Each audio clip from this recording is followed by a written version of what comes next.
All right. Shalom, everybody. I asked already, nobody spoke, but I'm going to ask again anyway. Do you guys remember what we did last week? Or did you just do a data dump and we got to start all over?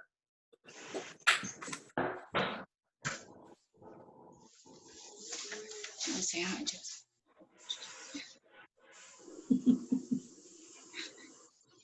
Bueller? I just watched that today too.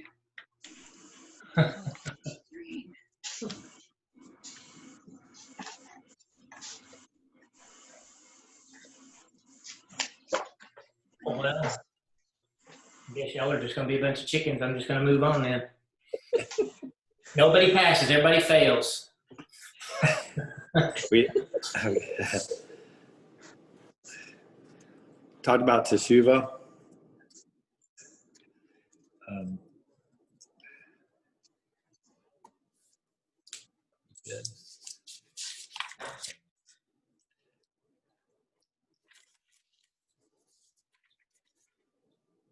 Nobody can help him? All right, so here's my excuse. So I don't know. I'll let the other 11 of y'all come up with y'all's excuse after this. My computer is not in front of me. Otherwise, I'd rattle off all of it. What else? What are you slackers got? What do you got?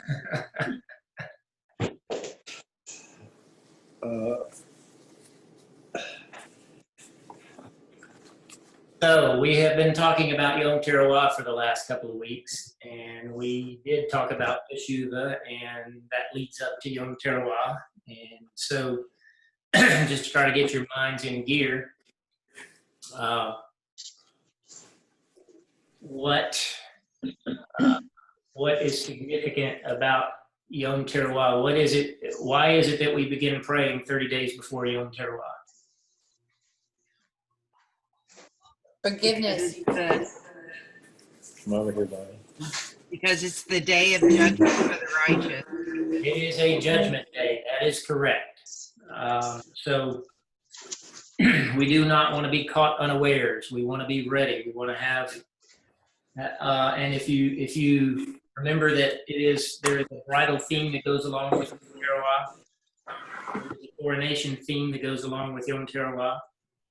And if you remember those things, then you're preparing for a wedding, and so you don't want to be not have your lamp trimmed. And so the 30 days of doing Teshuvah is symbolized in a bride preparing herself, and you can actually see that in the book of Esther. If you don't know that, the book of Esther she spends, I want to say it's a year and a half, preparing to meet the king and to get selected as the bride. And I don't think that that's a coincidence. And and it tells you about her beautification process.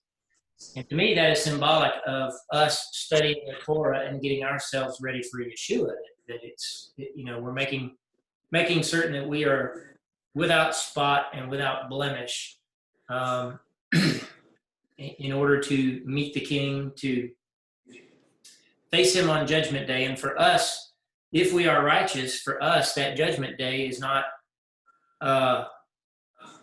something to tremble at, other than, perhaps wondering if you're gonna go. Wonder if you're gonna have your lamp trimmed and be ready. That's the only thing that we have to tremble at. If we make it there, then it's a judgment of the righteous, which is what? What's different between that and the judgment of the damned?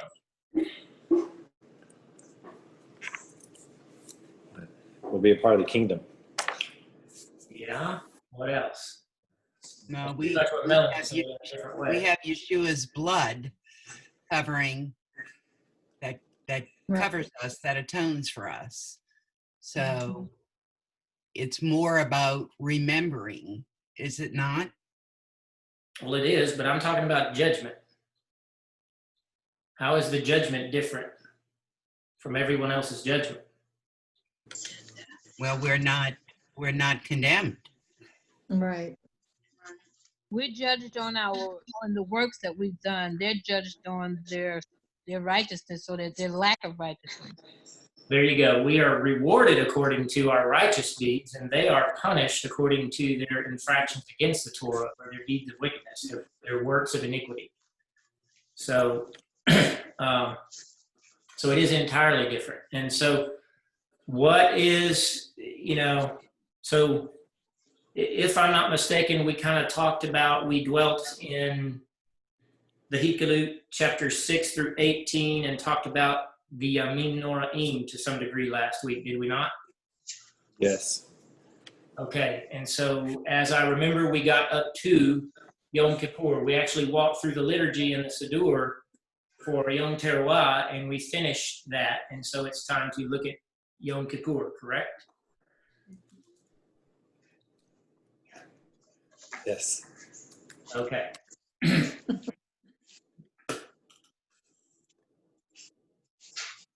So I am in Vayikra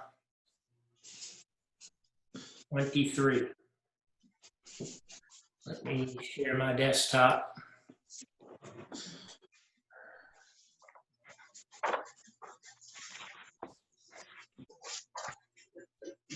Shalom, everybody.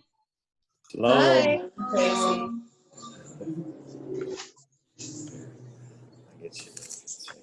All right, are y'all seeing that?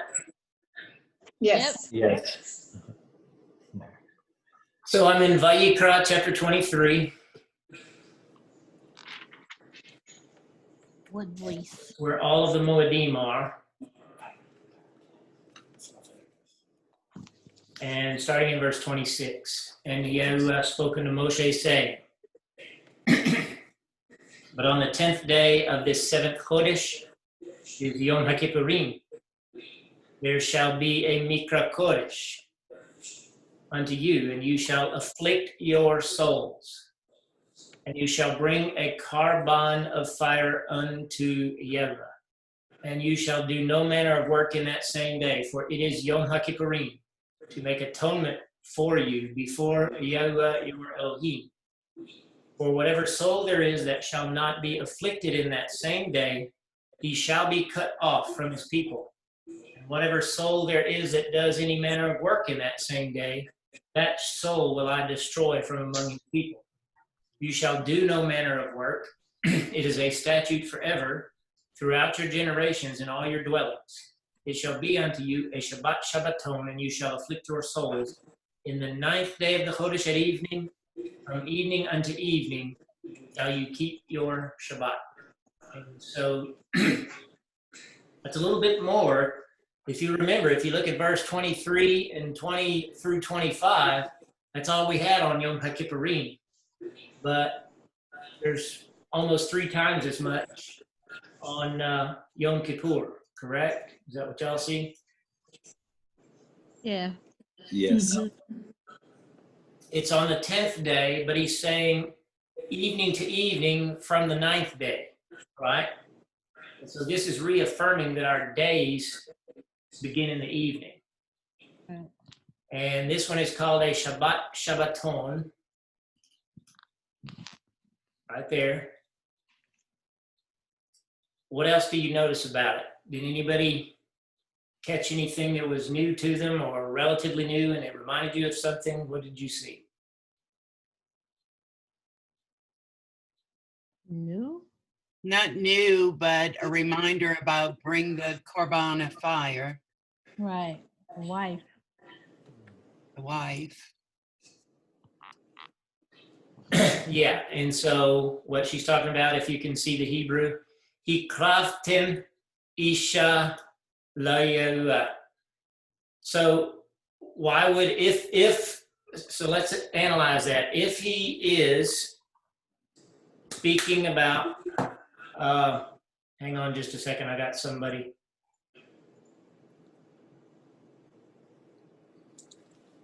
Wanting to get on, I got dumped or something, hang on. I always forget how to do that.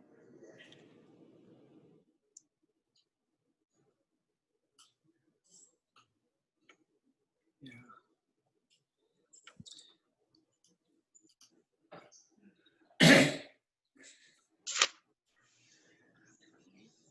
23.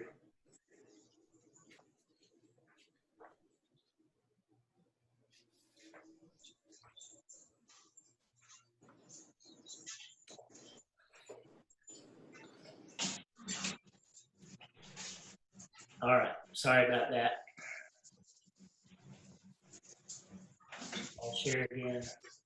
I gotta try to find that window that I can keep track of people trying to get in.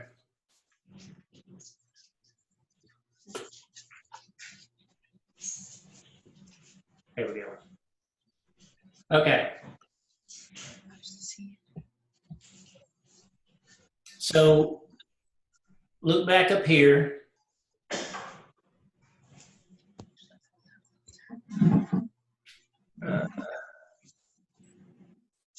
Vehikratamisha la yeva, and very same thing on Yom Kippur. This one is for Yom Teruah. This one is for Yom Kippur. Why do you think that is? If, other than the Peshat level, where it's just bringing a fire offering before Elohim, why do you think that is? If we're right about that being symbolic of a wife. Why do you think that is? Why would we say that twice? Once on Yom Teruah, once on Yom Kippur.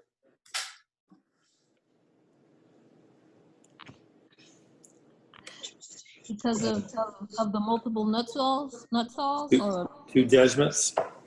Two judgments. People will be, the biggest thing to keep in mind is that, you know, what you are,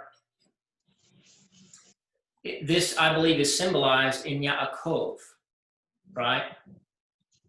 Jacob loved Rachel, but he was given Leah, and he had all of his children through two women. I think that is symbolic of people being redeemed, the righteous, the totally righteous, if you will, those who not only trusted but also obeyed, being their bodies being redeemed, just like their souls were redeemed. Their bodies are being redeemed on Yom Teruah, and they are the ruling class. They are sort of the Rachel of Yeshua, and so that happens on Yom Teruah. And then if like I believe, the time of Jacob's trouble is preceded or begins at a Yom Teruah and ends on a Yom Kippur, then the second wife, if you will, is everyone else who is joined to the congregation of Messiah at the end, because many people will be saved during that tribulation period. right? Great throng is saved through that 7 years. And so that, to me, is the symbolism of the second wife, because when Yeshua comes back and destroys all the wicked, let's talk about that day, because I do believe, if you haven't figured it out, I believe that happens on Yom Kippur. So what happens prophetically on Yom Kippur?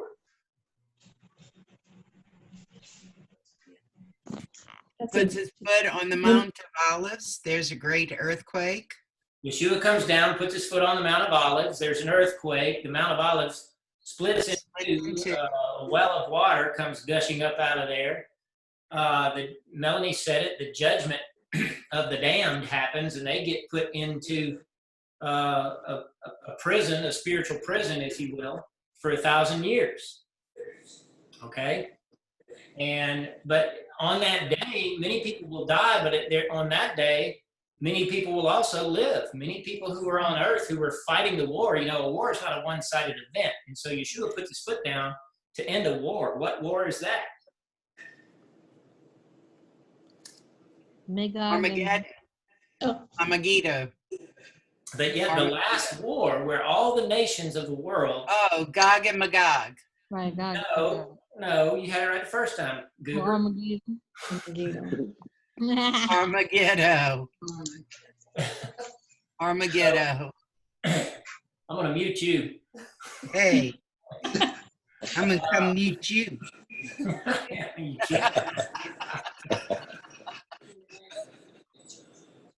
Yeah, so Yeshua puts his foot down and he stops a war, and everybody that was attacking Israel and anyone who joined themselves to Israel for salvation, because of the obvious dichotomy of faiths, where you've got this fake guy who had pretended to be God, and he's been exposed as Hasatan, and Israel wakes up, and a lot of other people wake up, and they're fighting a war. And just about when it looks like they're going to lose the war, Messiah puts his foot down and he finishes the job. So that's that second wife, if you will. I believe that that's what the picture is of Rachel and Leah, Rachel and Leah. So it's good that you caught that, Maureen, that you saw that captured your attention this time, because most people read over it and don't see anything in it prophetic. And he brought near a wife for Abba, for Elohim, for Messiah. You shall bring forth a wife for Elohim. And that happens on Yom HaKippurim as well. So I gave you some Jewish customs that also tell us that. Who remembers what that is? At the wedding, when when the priest, before he goes in Right. to for Yom Kippur, he's sequestered with his wife for 7 days, but he has another one standing outside waiting.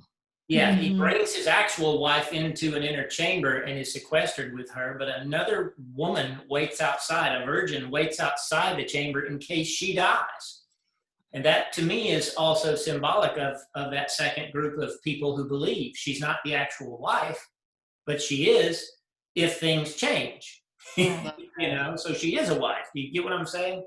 Right. And that is temple era customs where the Kohen Hagadol would go into an inner chamber in the temple, sequestered there with just he and his wife in order to prepare for Yom Kippur.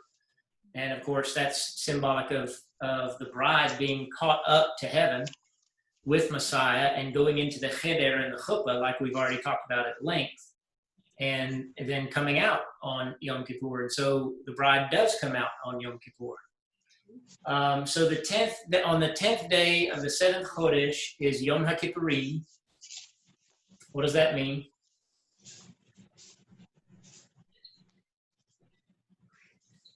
Day of Atonement? Atonements. Yeah, it's plural. It's not wrong to say it in the singular, but it is plural. It could be seen as a magnitude of atonement because it atones for the whole world. The Jewish people, year after year, would perform this rite in order to keep the judgment of God off of the world. That was their purpose.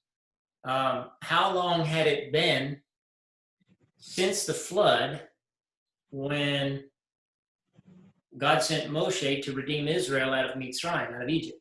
How long of a time had that been? Does anybody remember the time? Would it be 2,000? 2,000 years? 2 days? Not from the flood, no. Okay. What 4,000, right? No, from the Not flood. from the flood, no. From the flood of Moses. 1,000 years. Less than 1,000 years, yeah. Than 1,000. Okay. From Moses. Okay. So how long was it from Adam to the flood? 969. Not quite. You're That's close. Methuselah's death.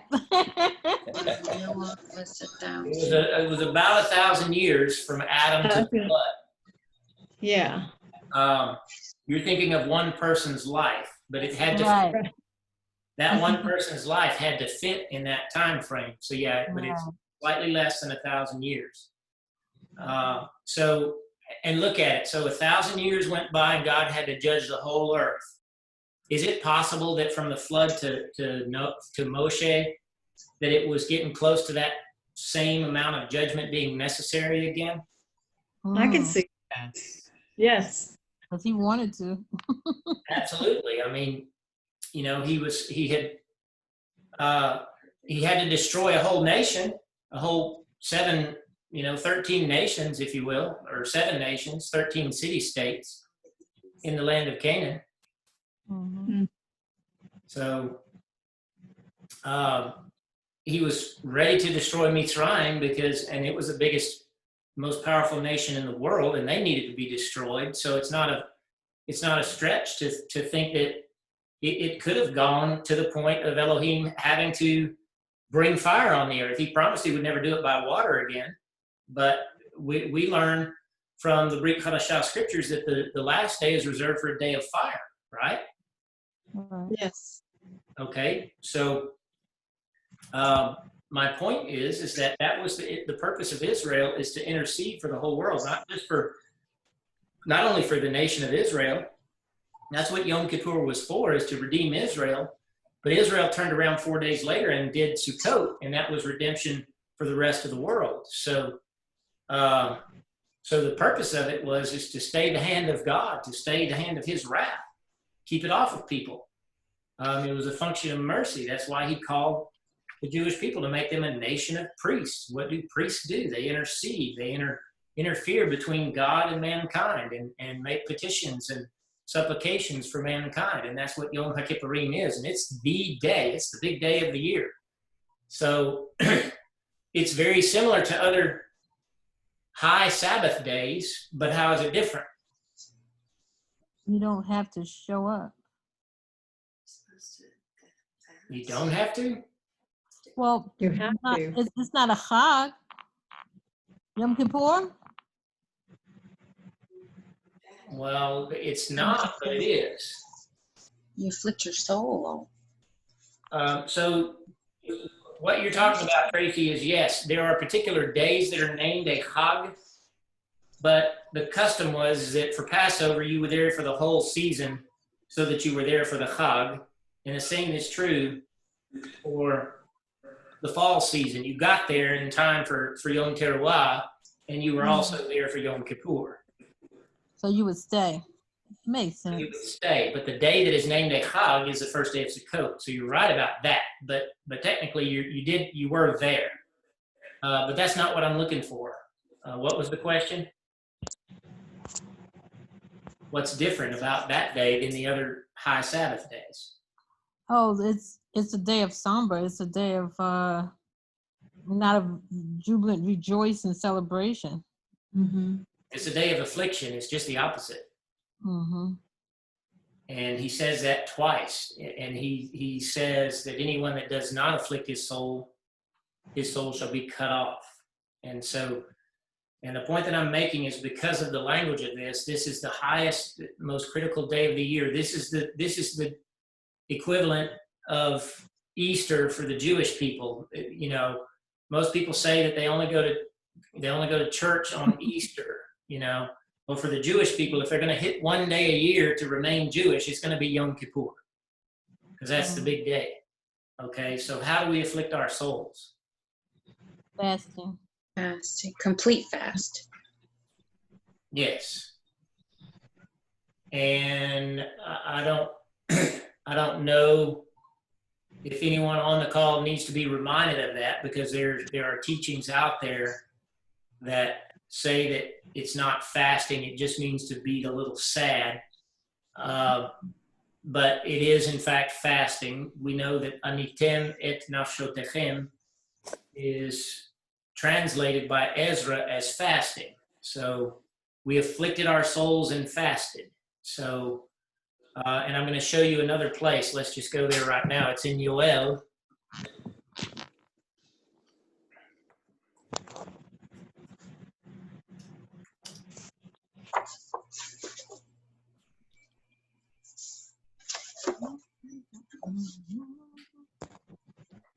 We're going to be in verse 15. We looked at the prior verses of this concerning Yom Teruah, but now we're in verse 15 of Yoel chapter 2.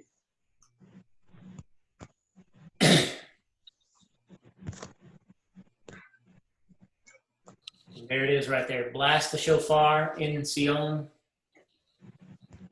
Consecrate a fast. Iku shofar be'Tzion. Godshu tzom. Sanctify, consecrate a fast. The word for fast is this guy right here, tzom. Tiku shofar. What shofar is that? Because remember, we're up here in chapter 2, we have the same phrase. Blast the shofar in Sion, and hariu, that's teruah. Do you see that? Last shofar. So this one in chapter 2 is the first shofar, and it specifically says hariu, which is the root word of teruah. Okay? And here we're seeing another shofar blast, Tiku Shofar Betzion, Kol Chutzon, consecrate the fast. So what day do you think this might be? Yom Kippur? Or Yom Kippur. Who said Kippur? wasn't me. Wasn't me. Consecrate a fast, call a solemn assembly, gather the people, consecrate the congregation, assemble the elders, gather the children and those that nurse at the breast. And then look at this. Let the bridegroom go forth from his cheder and the bride out of her chuppah. You see that? Yes. Yep. That's after the tribulation. This is after the days, the Yamin Noraim. It's after those 7 terrible days that are prefigured in the feast that represent 7 years of the time of Jacob's trouble. That's correct. So When you said, oh, excuse me, Daniel, when you said that the last time, when we studied this last time, you had mentioned it. I was like, for me, it sealed the deal. That was like, now I really have a certainty that it would be at the start of Jacob's trouble, rather than That's the what end. I can't unsee it. I have tried. People have brought their arguments to me and I have tried to see it that way. But with the menorah of the feasts, with Yeshua fulfilling them in the exact order that they come, those first 4 lamps on the menorah, he fulfilled those to the T his first time around, and the next one in line is Yom Teruah. And then you couple that with the bridal theme of Yom Teruah and the Kohen HaGadol hiding himself for 7 days in the temple. That's inexplicable to me. Why the Jewish people would generate that custom, Why would that be? Where did they get the wisdom to do that? You know what I'm saying? And what's the necessity of it? Because I've told you, our Jewish people, when they are striving for tzedakah, they can't help but point to Yeshua. They can't help it. It's in their DNA. It's what they're there for. To them is given the oracles of God, the revelations of God, the custody of the Word of God. And so you put all of it together, and I can't see it any other way. And so this passage right here, what Maureen is talking about, is you see a shofar here that is specifically called teruah, and then you have all this stuff following it, this dark stuff following it, and then here you have another shofar. And how does that line up with the Jewish names of the prophetic days? How does that line up? What is this aligning with? I've already told you. The different trumpets? Yeah. The first shofar, the last shofar, and the great shofar. The first shofar being Shavuot, but here we see the last shofar of Yom Teruah, because it's the Jewish people that call Yom Teruah and Rosh Hashanah the same day. They call it also the last shofar. Okay? And you're seeing that right there, and then you're seeing another shofar here. And which one would this be? The great shofar? Great shofar. And so on the great shofar, you have the assembly of the people and the bridegroom going forth out of his cheder and the bride out of her chuppah. And the ministers of Yahweh are weeping between the porch and the Mizbeach. And it's Judgment Day. This is Judgment Day.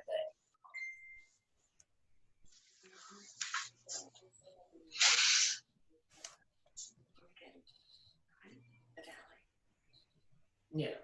Who do you think that they are weeping for? Everybody that died. Okay. I mean, there's, at this point, there's been a war. You weep over the possibility of suffering the judgment of God, and there might be some bittersweet tears there because you made it. If you're alive on that day, you made it. Amen. It had to have been hard for Noah and his family to remember what it was like before the flood, and then to come out and be so glad that they had lived, like you said, but at the same time to mourn over what had been. Yeah. Spare your people, O Yahweh, give not your heritage to reproach, that the nations should make them a byword. Why should they say among the peoples, where is their Elohim? And he was jealous for his land and had pity, and he answered, I will send you grain and wine. And so this is the restoration of things. There, Israel is about to be destroyed on that day, and Yeshua intervenes. Then he says down here, rejoice in Yahweh your Elohim, for he gives you the former rain just in just measure, and he causes to come down to you for the former rain and the latter rain at the first. So that might be the flipping of the calendars again, but what he's saying there is, the former rain and the latter rain is a specific reference to the seasons of the feasts. Oh, yeah. The former rain is the spring feast, and the latter rain is the fall feast, and this is the middle of the fall feast right here. And so you're going to have a harvest, and you're going to eat to plenty and be satisfied and praise his name. He's dealt wondrously with you. My people shall never be ashamed. You shall know that I am in the midst of Israel, and not that I am Yahweh your Elohim. There is none else, and my people shall never be ashamed. That's pretty good. But you have to come through the judgment first, right?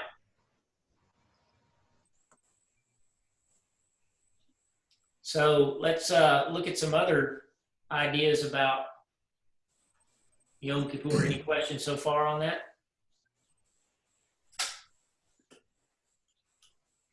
No.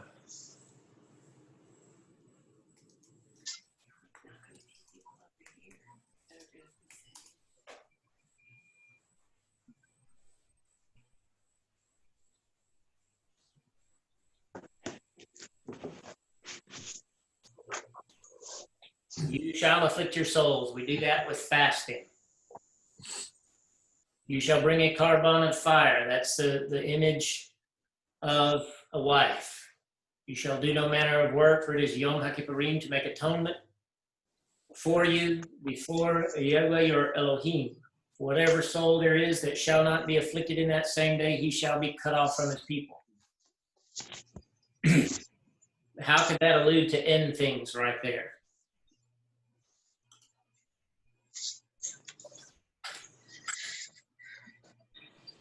Not being prepared, for the Natsal.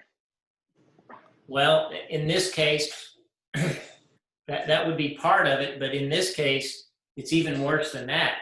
It's having been through the Natsal and witnessing it, and then following a man who stood up and said he was God, and he wasn't. Affliction connotes humility and submission to God. That's not what the other side does during that 7 years.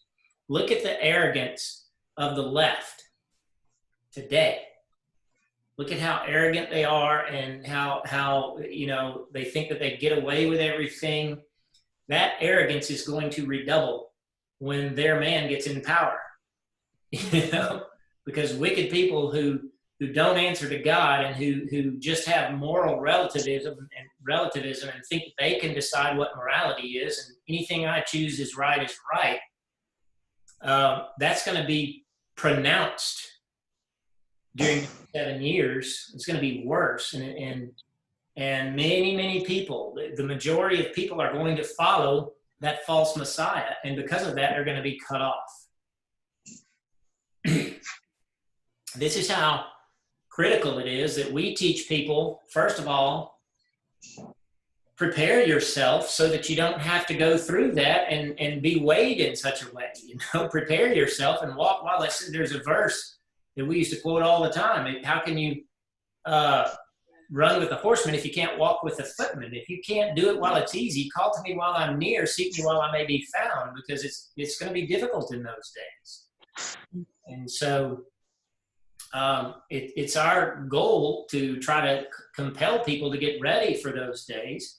And if there's even a remote possibility that it could happen this fall, it could happen in 4 weeks, starting from tonight, 4 weeks from now, that it could happen, it would be foolish of us not to prepare ourselves, not to at least think about it. If it's even remotely possible that he could return, that all this stuff could happen, Could we be wrong? Could I be wrong in my interpretation of things? Absolutely. But I like I said, I've been praying about it for years, and I've tried to see it every other way, and I just can't. I can't see what I've seen. So even if we're only a 1% chance, I think it's worth the preparation. You know,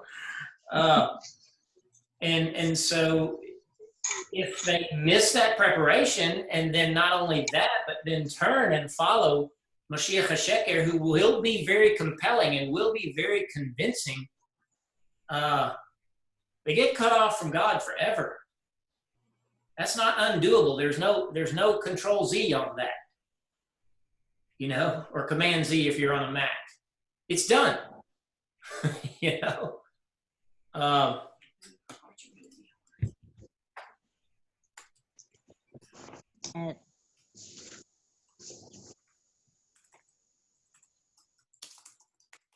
have a verse, but I don't know that I'm going to be able to find it.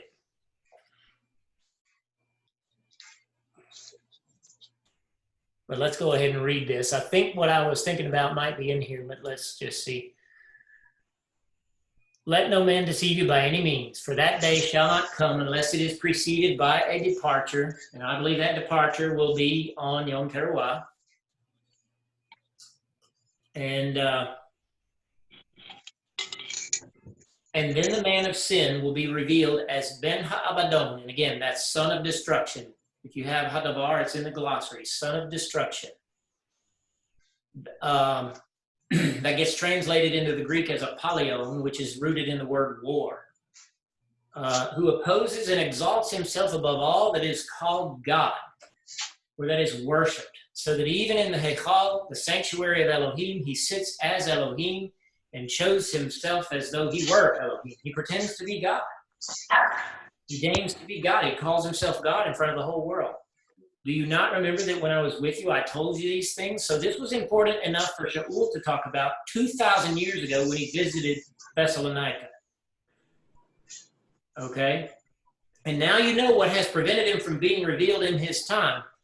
For the mystery of iniquity is already at work until that which now hinders is taken out of the midst of them. I believe that's the congregation, the righteous. Then shall the wicked one be revealed, that one whom Adonenu Yeshua shall consume with the breath of his mouth, and shall destroy with the revelation of his coming, even he whose coming is due to the working of Hasatan. That's the one that Yeshua is going to destroy. So there's a man here who's doing the work of Hasatan with all power and signs and lying wonders, and with all deceitfulness of unrighteousness in those who perish, because they received not the love of Ha'emet, the truth, that they might be saved thereby. For this reason, Elohim shall send them strong delusion that they should believe the lie. What lie is that? That he was the Messiah. I mean, that he was God. God. Mm-hmm. That all who did not believe in the truth, Ha'emet, but preferred unrighteousness, might be condemned. And that's happening on Yom Kippur, 7 years after Yom Teruah. So we have kind of a summary of the Yamim Noraim from verse 3 here down to verse 12. Daniel, real quick question. You said just a second ago, Elohim will send a strong delusion to, it almost kind of makes it sound, if you, in a way that, you know, God's responsible and, you know, it's kind of like, or does he just allow them to go in their perverseness, just let the ball roll down the hill and further away from him? No, this is it's kind of hard to get around. Shall send them strong delusion. God himself is sending them, in other words, because they rejected the truth for so long, he's forcing them to believe the lie. Daniel, so you said that many people will be saved during that time? Yep. So they'll turn from their sin, Yes. and go through the tribulation, but they'll be saved. Yeah, most of them will have to die for that faith, though. Okay. And so, yeah, so it's kind of hard to you know, it sounds like verse 11 is a very broad brush, but it's actually talking about the people who, this goes back to Elohim knowing our hearts beforehand. He knows beforehand who comes to him. And so because there will be so many people who will choose to believe the lie. It's the ones who believe the lie. They receive not the love of the truth. So the people who are transformed or saved during the tribulation did receive the love of the truth. Okay. So it's two different people groups in that same slice of time. What we tend to think of is only the people up to that point. We don't think of salvation going on. And I want you guys to remember that, because that's one of the purposes of the time of Jacob's trouble, is to save many people. It sounds harsh and it sounds cruel and it is going to be painful. It's going to be, Yeshua himself said it, it's going to be the worst time that will ever have come on the world. There will be nothing else will compare to it in human suffering. And so it sounds like God's being a cruel God, but the purpose of it is to wake people up and cause them to make a decision, to get them off that lukewarm bench and get them on one side or the other. We know, trust me, if you try to minister to people, and my wife and I have been, we're not perfect, but we've been striving to minister to people for 30 years, and we know how hard it is to get people off the lukewarm bench. It's just hard to do. It's too comfortable. Comfort is easy. Life is easy if you're not thinking about perpetual things and you're not thinking about eternity. You just kind of skate. You don't want it shaken up. You don't want to be stirred up. And the people of God who are the remnant are the ones who are stirred up and thinking about it. And so if they die, then they're going to be the ones who rise from the dead at the Natsal. That's who's going to rise from the dead at the Natsal. They're going to be believers who die who won't rise from the dead at that point. They won't rise from the dead until the end of it. They're believers, they're saved, but they weren't pursuing Elohim. They weren't, there's a difference in their lifestyle, and only he knows who they are. And some of them who thought they were believers are not, and they will be judged and be condemned and be cut off. So, Daniel, Question. yeah, question. Sure. It's not totally related to Yom Kippur, but in the news, when they were saying that Trump is trying to broker this peace agreement with the AEO, the scripture that came to my mind was Thessalonians 5:3, for when they shall say peace and tranquility, then sudden destruction will come upon them. Are you seeing this as another sign of the times? This peace thing that's trying to go through right now? Yeah, and I'm concerned. There's a lot of people that are putting their trust in Trump and not in Messiah. Amen. That's right. Yes. I think he is attempting to do good things. I don't believe he is Mashiach HaSheker like some people do.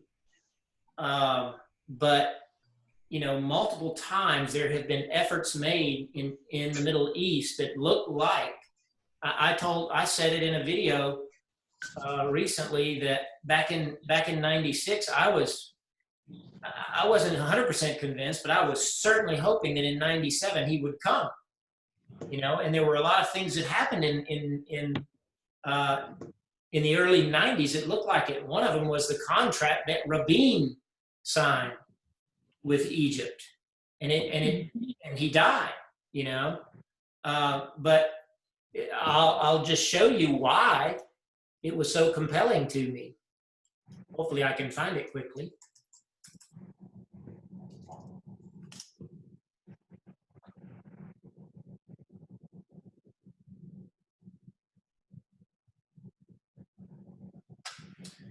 I think it might be in chapter 9, Daniel.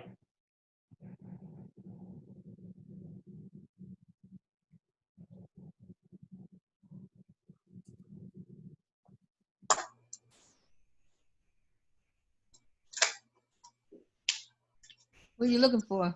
I'm looking for verse 27, and he shall make a firm covenant with many for 1 week. Okay.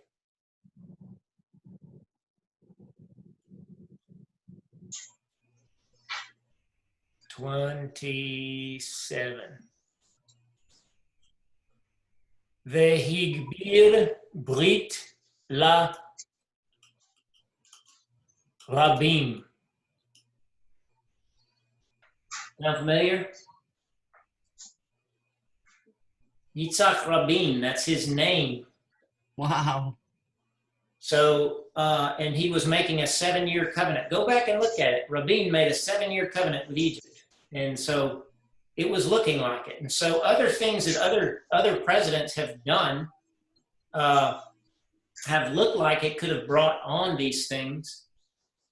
Certainly this one is getting closer. And in the video that I made, I think it could be symptomatic or indicative of things to come, because along with that, and some of you know this, for years and years and years, I've said that in order, that the beast is not Catholicism, the beast is not the financial system of the world, it's not any existing government in play just yet. I don't believe that, because the beast of the Hekelut in chapter 13 comes up out of the sea. And it is the bear and the lion and the leopard, all as one nation. And those three symbols for nations are given to us in the book of Daniel, and they are Persia and Iraq, ancient Babylon, which is modern day Iraq. So it's Iran and Iraq, and then Turkey. And so, but I believe it's that whole Mesopotamian region, again, Turkey, Iran, Iraq, Syria, Lebanon, probably part of the stands over to the east of Iran and Iraq. I believe that whole area, which is dominated by one stream of Islam, will become a single nation. And so when on the day that Trump put out the news, which was done in secret, nobody knew that it was going on, and all of a sudden you've got this settlement between Israel and the United Arab Emirates, which could usher in other things. And they said that day. And Trump said it that day, that this could bring peace to the Middle East, because this has never happened before. The United Arab Emirates is a tiny country over there. It's only one little tiny piece of Islam. And so what has to happen is, and someone else said it that day, that now he is looking for a joining together. And he's saying that there is signs of it, that Iran and Iraq and Turkey are going to unify.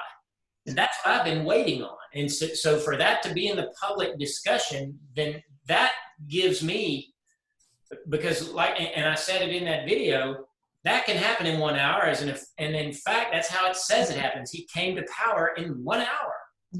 The beast does. And the beast is a new nation. It's not a person. A person rises up out of that new nation. And that person is Mashiach HaSheker.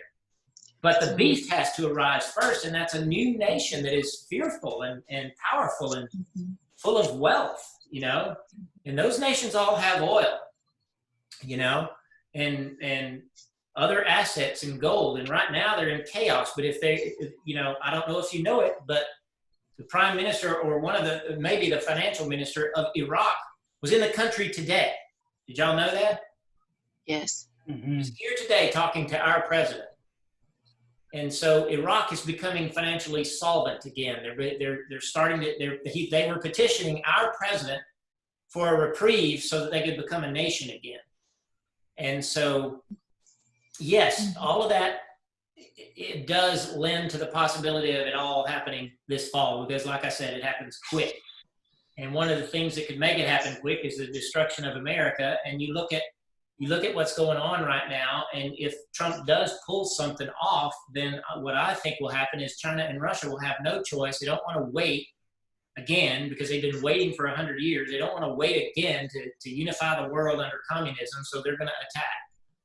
But now you've got this new country over there. So this is a long discussion. But so the short of it is, yes, I do think it's germane to end time things, what Trump did. I do not think he's a sheker. that is not the false peace, because what the verse that you're talking about, Maureen, is specifically talking about the whole world, you know. Mhm. And so I don't think that is what we're seeing just yet. No. Question. Yo. With during the time of Jacob's trouble, when those that will be saved during that time, who's going to be ministering to them? Is that the 144,000 that's marked in the earth? Primarily the two witnesses. The two witnesses, the two menorahs, the two powerful prophets that Elohim raises up in the Hikkalud in chapter 11. That's during the first 3.5 years. They are going to minister to the whole world. They say, you know, everything's going to be on CNN and all the news channels. It's all going to be broadcast. They're going to call down fire. The other, you know, Hasatan, we just read it in 2 Thessalonians.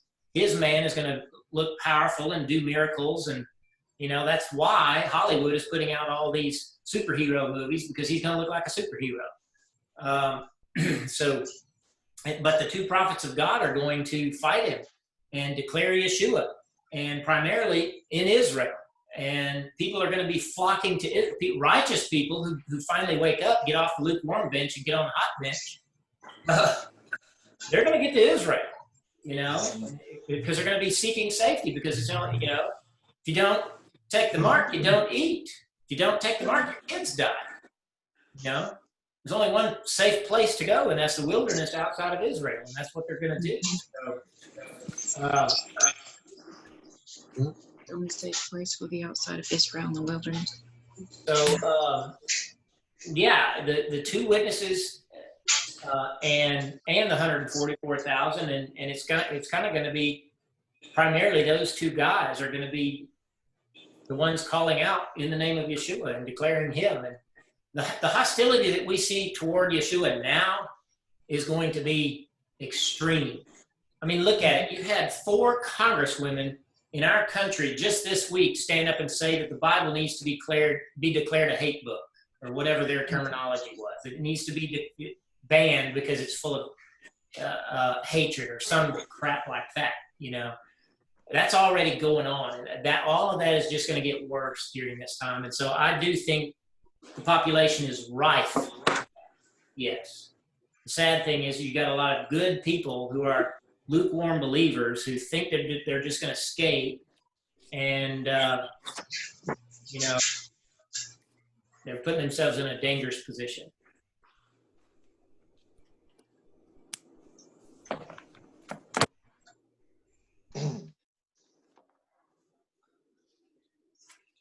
Okay. Anything else before I move on? Yeah, Daniel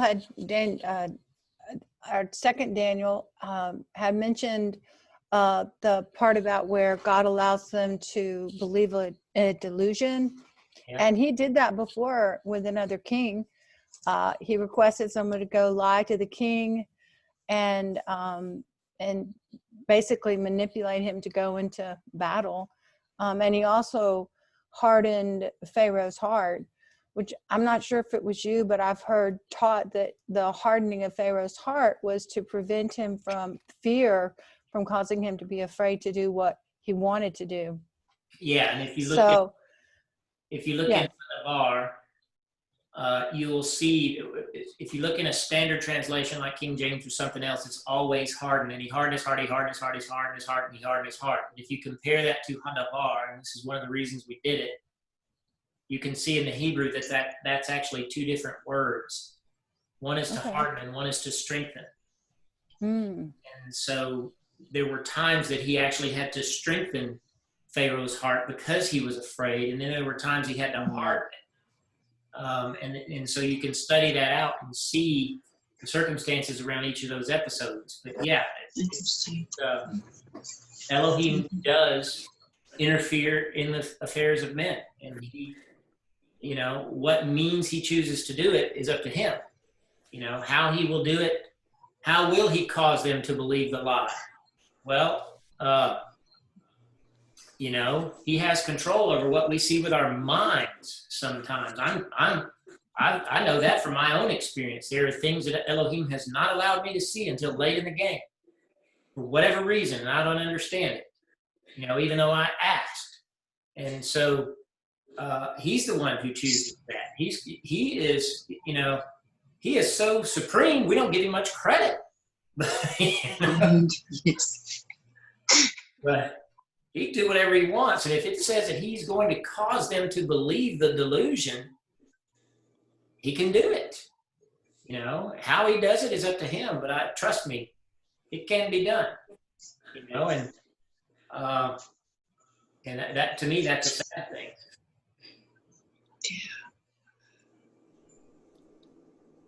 So Well, go ahead. well, allowing this individual to perform works that mimic, miracles or whatever, that would certainly be a way to allow them to believe the delusion, by letting this guy get away with doing what he does. Or allowing him certain powers that make him look divine, if you will. Yeah, and he's able to give those gifts to another man, his prophet, who goes out and works miracles in his behalf. Yeah, absolutely. That's what I said. That the psyche of the American people, of the people of the world, is being conditioned by entertainment. And so you've got, how do I say this without giving someone away?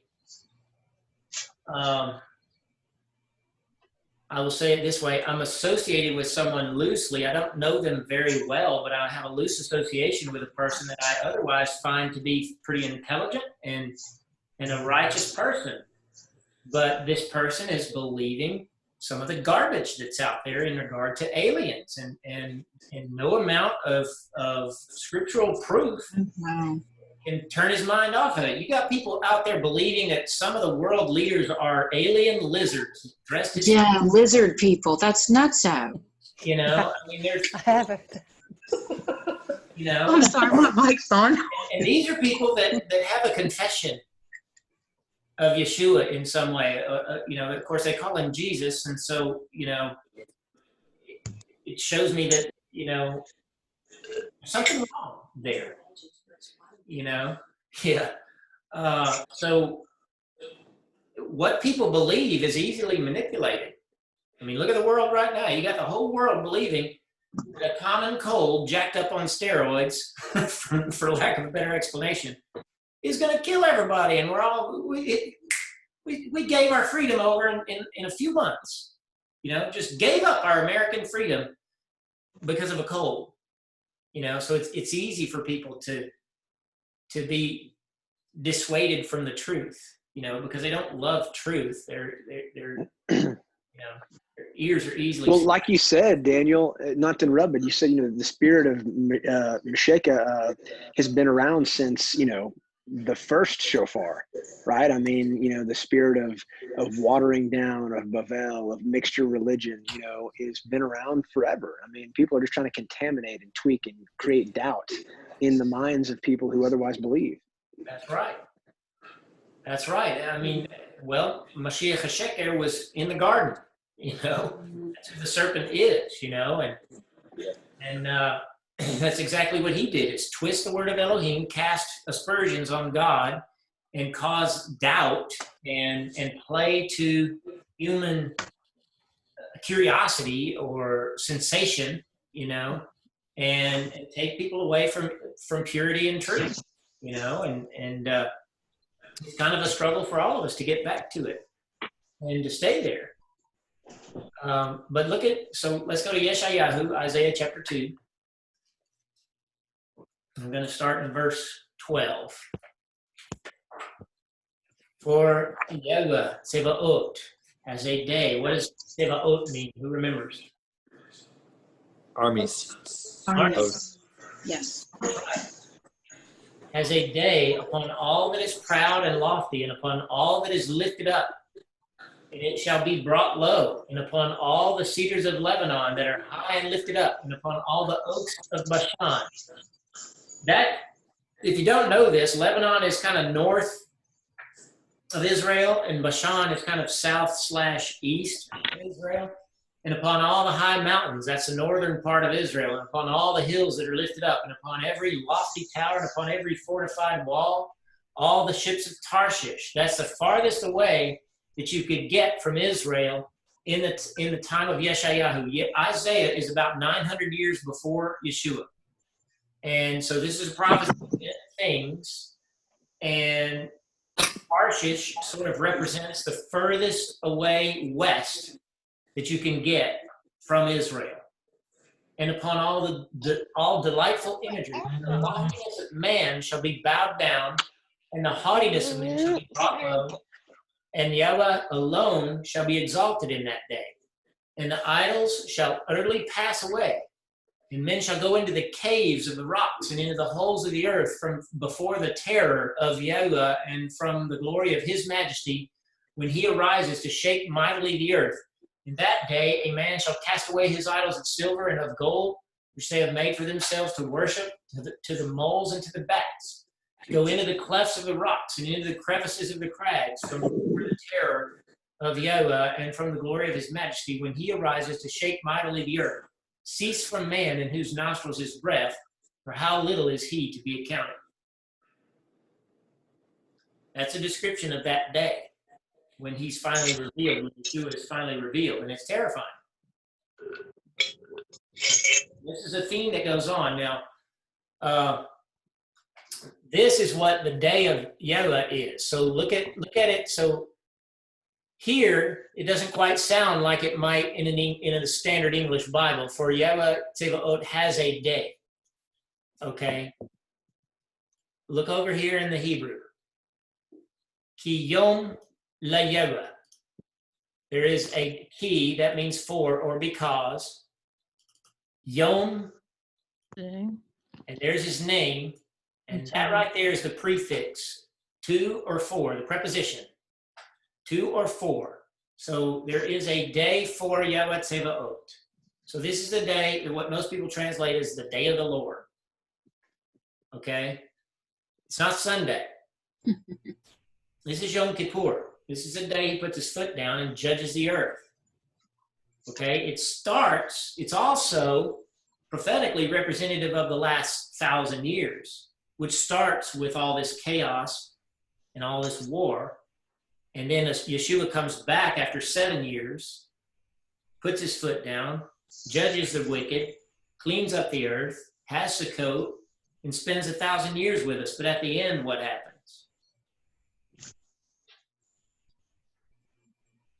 People still rebel at the end of that 1,000 years. That's amazing to me. Another judgment, After right? 1,000 years, that is when Gog and Magog happens. Is at the end of the 1,000 years, and it's another war, and people who were redeemed and saved and eyewitnesses to the resurrection of not only Yeshua, but all that believed in him, and an army that came back out of heaven with him, and millions of people who were saved, and they being part of that number, after 1,000 years, they decide, we don't like you.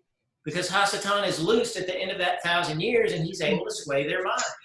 That's amazing. That amazes me.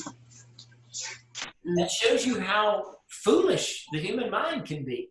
And these are people that have been given a new mind and a new body. I mean, are we flying around at that time, Daniel? After when we've been not solved, are we? Well, it doesn't come out and say that, but what it does say is that we will be like Yeshua. And so when Yeshua rose out of the grave, he appeared in a room full of men who were locked away because of fear. So the doors were locked, and he just appeared. And it says that we are going to be like him. And then he did fly. You know, they went up on a hill, and he said his goodbyes and gave him his last orders, and then he ascended right in front of their eyes. And it says we will be like him. So certainly we would have the ability to do that. Whether or not we will be doing it with any regularity, I don't know, but we would certainly have the ability, because it says we're going to be like him. We're going to get resurrected bodies. We're not going to be subject to the laws of this world. like that for those 1,000 years. But that's those who are resurrected. The people that I like to say that we will. So I'm confused. I thought the people that rebelled at the end of the millennial kingdom after Hasatan was released one last time, I thought those were people who had been born and lived through either, came through the Jacob's trouble alive and entered the millennial kingdom as themselves, not resurrected, and the children that proceeded from them, the generations that came from them. But I didn't. That's not who I was talking about. I know. That's what I'm saying. This is that's a new concept for me. I didn't know it was possible to turn again once you had an incorruptible heart after the resurrection. I didn't say that. Okay. Daniel asked about us, we. And so the premise there was those who are resurrected at the Netzal. Okay. So he was just, musing over what it's going to be like in that 1,000 years. And so it kind of merged with another thought, but you got to separate those thoughts. Okay. Yeah, the people who rebel are not resurrected. Okay. Thank you. I mean, all right. I mean, think about it. They were allowed to live in the millennial kingdom, and they were looking at Messiah year after year, theoretically going up to the coast, visiting him in Jerusalem, and hearing the whole truth of the last 6,000 years, So, yeah, they're not resurrected yet. They were going to be in 1,000 years, but they lost that chance because they rebelled. Yes. Okay. That's what I've always thought. So that I'm glad I asked, because I was very confused. Yeah, Daniel W. That's really juicy right there. I think, and I'm sure a lot of people have that same question. I'm a little bit kind of not quite 100% confirmed on that. So when we go up in the Netzal, we get these resurrected bodies, just like you. And then, but for that 1,000 years, is it business as usual, or have the people that have made it after Yeshua comes back, are they normal human beings then, or have they been given kind of their new body as well during that 1,000 years? They're still human beings. There's still the possibility of death. They will live longer because of the presence of Messiah, and things will be different on the earth. Book of Isaiah. If you're chatting in the background, can you mute yourself? Because of the presence of Messiah and the change in things, the book of Isaiah says that a child that dies at 100 years old will be but a youth. Okay, so there will be some death. It'll be minor, I think. And it may just be that Elohim wants to tell us that it's still possible. So the point is that there will be two classes of human beings: resurrected human beings and mortal human beings who won't be resurrected. That's that second life. They won't be resurrected until the end of the millennium. So would it be kind of like flipped where before the flood, kind of like that concept? No. So we'll be immortal, but they won't be. I don't know what you're talking about. Talking about like the ages of people, the long lives. Yeah. If that's what you're meaning. Yeah, that's what I was talking about, the ages. Yeah. So, but so yeah, there will be. You look in the Hiklu, Revelation chapter 4. There's. We are assembled around the throne. Hopefully it's we. Assembled around the throne, and we are rejoicing and singing to Yeshua like we talked about last week, because he has redeemed us and made us kings and priests in his kingdom to rule and reign with him on the earth. So there is a ruling class. A ruling class has to have subjects to rule. And so the people who are enjoined in the Netzal become the rulers on earth over those who were lukewarm and then made the decision to go the right way during that tribulation, and over those who died in Messiah but weren't very faithful. They didn't take advantage of the salvation they were given. They didn't share it with anybody. Maybe they shared it with one or two people, but they weren't obedient. They weren't passionate about God for the rest of their lives. They just were kind of laissez-faire about their faith. They may be there and resurrected, but they would be lower in the kingdom, if you will. But the people who are mortal will be ruled over.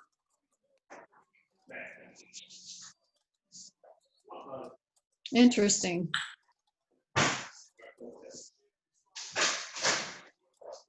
Okay.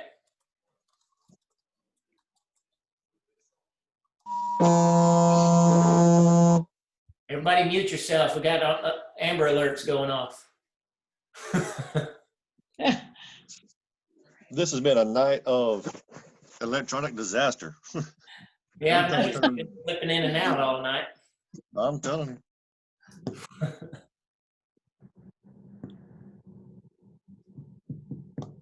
Look at 13. Yeshayahu 13.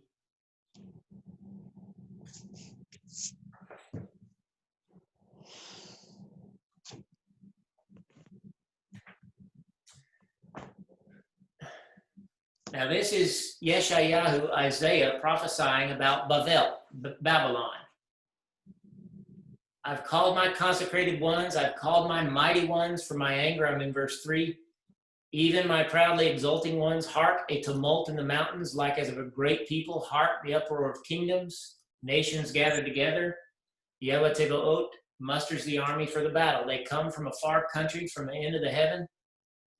Even Yahweh and the weapons of his indignation to destroy the whole earth. How? For Yom Yahweh is at hand. The day of the Lord is how that would be translated in a standard Bible. If that's Sunday, I don't want any part of it. You get what I'm saying? Yep. Ki karov Yom Yahweh, for the day of God is near at hand. Karov. Okay? Destruction from the Almighty, as destruction from the Almighty shall it come. So that day is a day of destruction. Therefore shall all hands be slack, and every heart of man shall melt. Now, what I was getting to a while ago before we had the rabbit trail was the seventh millennium is the day of Yahuwah, and it begins with Yom Teruah, which begins all of this stuff. And then it kind of culminates at 7 years in, and Messiah puts his foot down. But it doesn't finish until the end, after the Gog and Magog war, when he does final judgment and finally banishes Hasatan and all of those, including the Gog and Magog people, all of those, he banishes them into utter darkness and separation for eternity. Okay?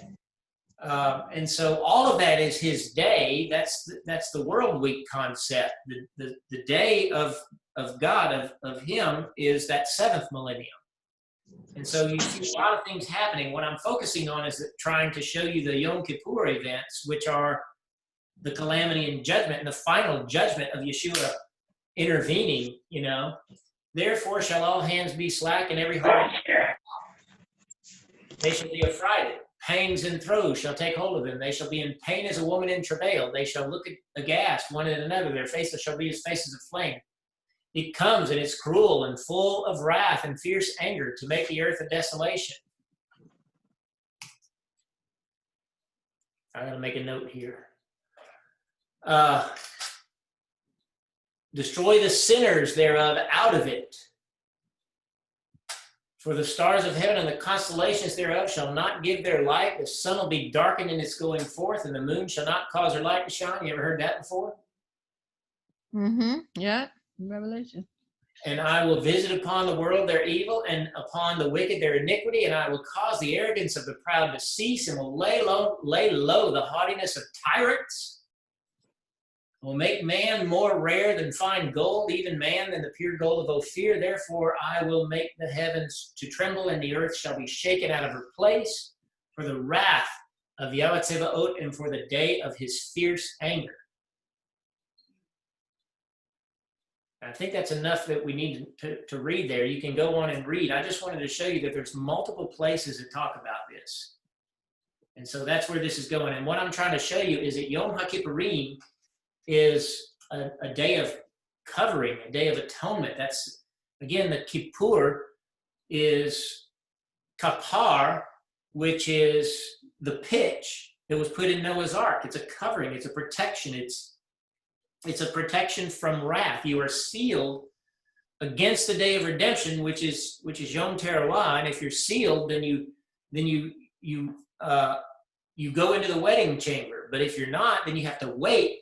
Then you're sealed on Yom Kippur. Your fate is then sealed finally on Yom Kippur, if that's the route you chose. And it's one way or the other at that point. There's no undoing it. So that's what I just, over the ark. It's not the boat ark, but the ark.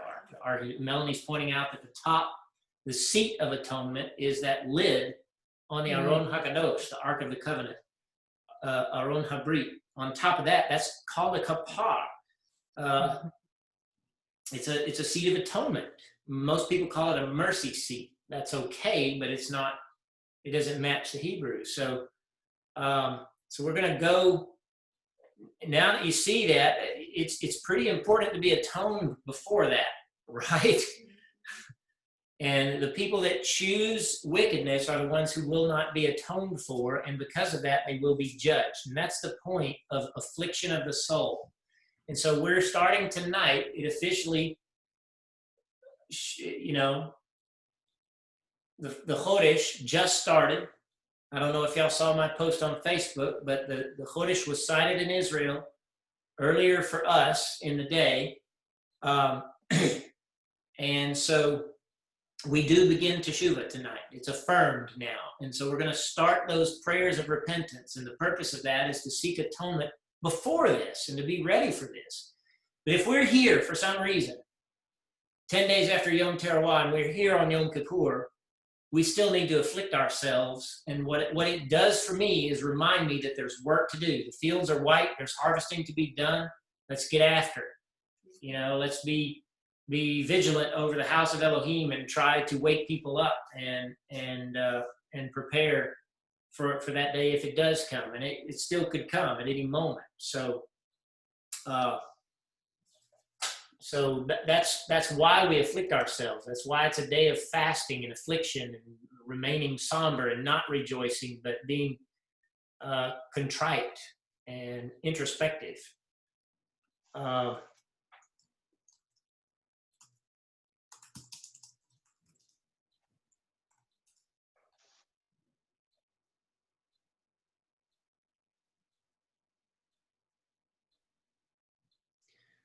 I got to think of where this is. I'm thinking of a chapter, but I don't think I have the right chapter in my mind.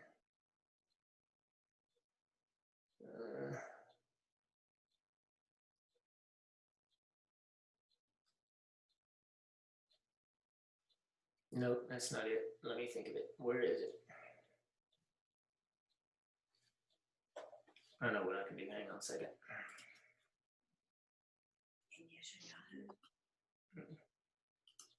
Can't remember if it's in Vayikra or Devarim, so I'll find it.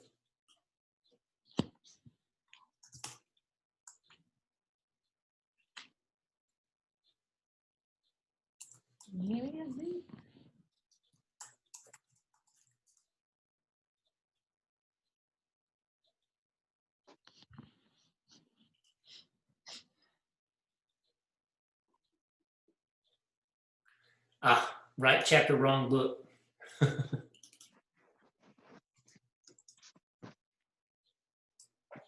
Vayikra, chapter 16. I knew it was 16, but I thought it was Devarim.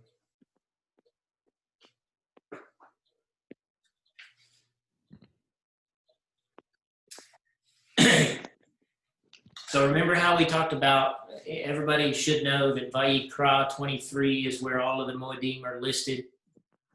And I told you that concerning Yom Teruah, there's not much else at all. In fact, there was no other place. There was only one other place that mentioned it at all, but there were no details given of it whatsoever.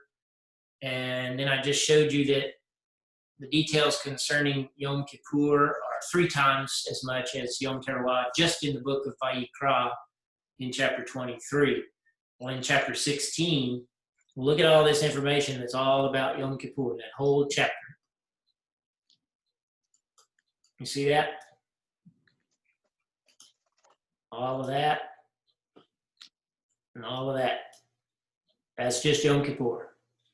I'd say it's pretty important, wouldn't you? Absolutely. Yahweh spoken to Moshe after the death of the 2 sons of Aharon when they drew near before Yahweh and died. And Yahweh said unto Moshe, speaking to Aharon your brother, that he comes not at all times into the Kodesh, within the Parochet, before the Kaporet, and that's what Melanie was talking about, which is upon the Aron, so he will not die. For I appear in the cloud upon the Kaporet. Herewith shall Aharon come into HaKodesh. The Kodesh is a sanctuary. It's that inner sanctuary inside the temple. Yeah. With a young bullock for a chatat and a ram for an olah. He shall put on the consecrated linen tunic. So he's no longer dressed in techelet or light blue, sky blue, but now he's dressed in white linen. And he shall have the linen breeches upon his flesh, and shall be girded with the linen girdle, and with the linen mitre shall he be attired. They are the consecrated garments, and he shall bathe his flesh in water and put them on. He shall take of the assembly of Bnei Israel 2 he-goats for a chatat, and 1 ram for an olah. And Aharon shall present the bullock of the chatat, which is for himself, and make atonement for himself and for his house. And he shall take the 2 goats and set them before Yahweh at the door of the Ohel Moed. And Aharon shall cast lots upon the 2 goats, 1 lot for Yahweh and the other for Azazel. How does that read? That right there. How does that read for in other translations? Can you pull it up on the Bible?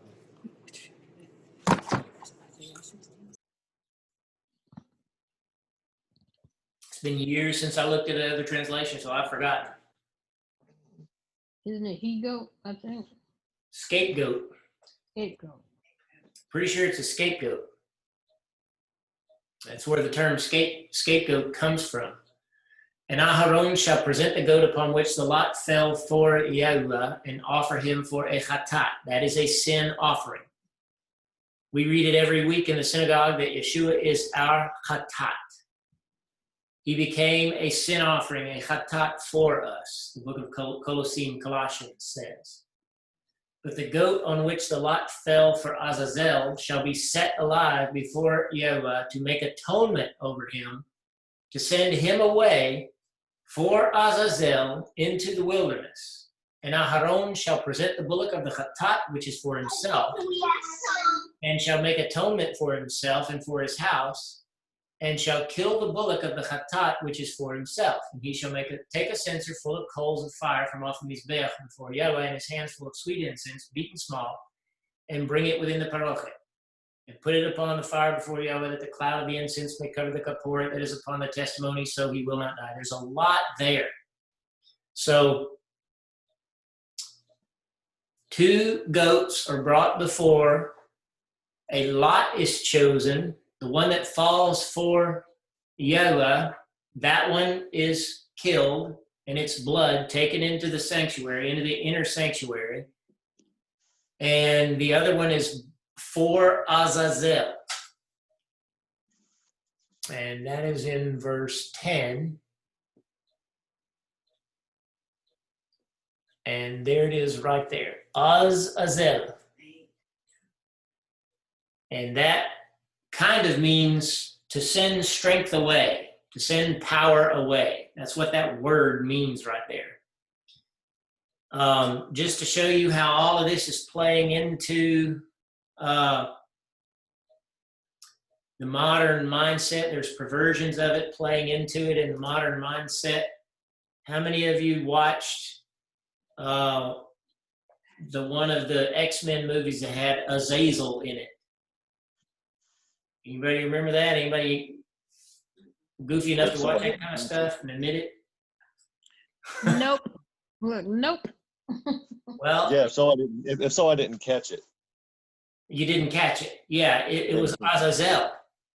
There was a particular mutated man that was called Azazel. And I don't think that was a coincidental thing. I don't think it was just trite. I think it was very deliberate. And I think it's part of the plan of Hasatan to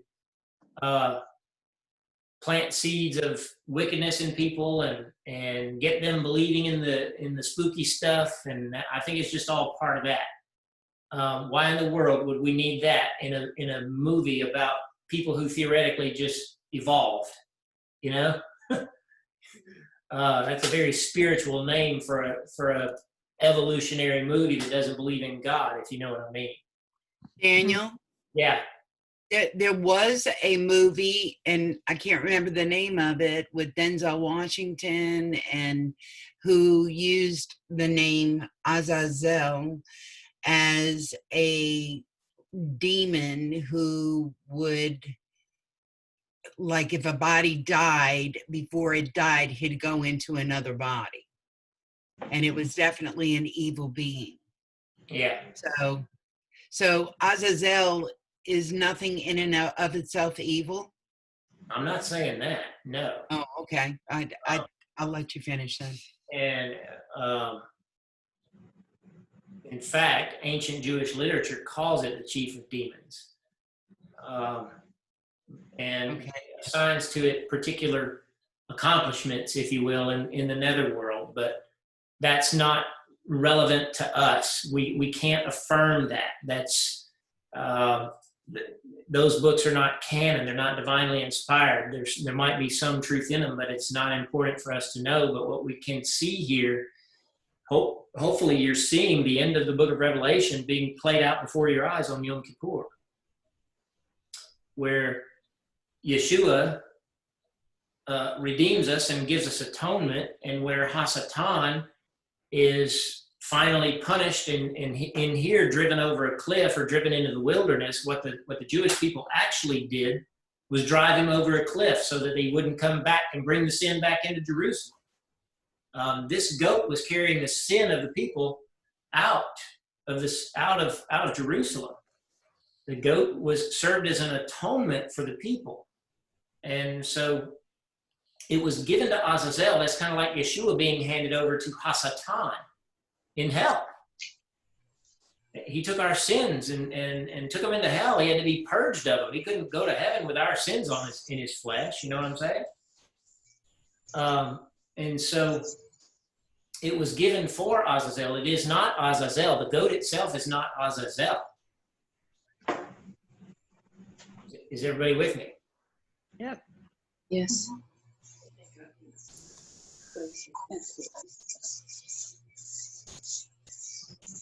The goat was for Azazel, right? It was like a neutral carrier of that particular spirit. Well, the goat wasn't carrying a spirit. The goat was carrying the sin. He was carrying it away to Azazel. That's what that preposition means. La Azazel, to, for. I told you it's not one or the other in Hebrew. That lamed right there, you could say that goat was taken to Azazel. Mm-hmm. Mm-hmm. Is there any sort of analogy between the destination of the righteous and the destination of the wicked in that? Well, absolutely. I think what you have is a picture here of Hasatan being driven into the abyss, or at the end being driven into outer darkness, with everybody that still has their sin on them and doesn't have atonement. That's what you're seeing over in the book of Revelation in chapter 19 is you're seeing Yom Kippur, where Yeshua is functioning as the high priest and not Aaron. Okay, and so he goes in. Do you have a question or you yawn? Okay. He goes in and makes atonement for himself and for Israel, and then he comes out and comes back in and makes atonement, and then he comes out and makes an atonement for all of the nations and puts it on this goat and drives it away into the wilderness, taking the sin out of Israel and driving it over the cliff.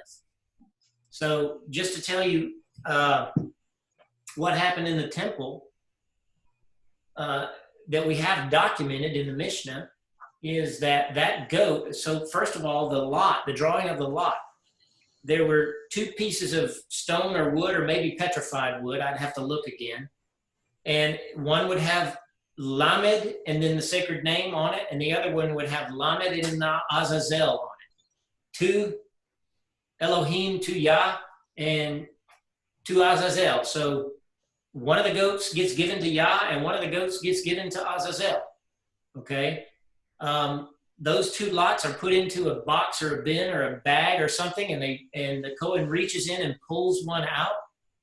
And if I remember right, and I will have to read this again, it's been a long time since I read it, he will pull one out in one hand and pull the other out in the other hand, and for 40 years, or for every year leading up to the last 40 years of temple service, if I'm not mistaken, every time the lot for Yod-He Vav-He, that lot would come up in the right hand of the Kohen, and the lot for Azazel would come up in his left hand. But for the last 40 years, every single year, the lot for Azazel would come up in his right hand. And that was a sign that their sins were not being forgiven, because also what another miracle that, and Josephus records this stuff, another miracle that happened every year leading up to the last 40 years of the temple is when they got this goat ready and put the atonement on him, they would dip a thread in the blood of the goat that died and tie that thread somewhere in the temple courtyard and take that goat. And when that goat was driven off the cliff, they would actually take it out into the wilderness. That's Arabah, and that's out in, towards Saudi Arabia from Israel. And there was a particular cliff that they would drive it over, and the guy had to stand there and make sure that it died. That it was gone. It wasn't coming back. And after that happened, every single year, that scarlet thread dipped in blood would turn white.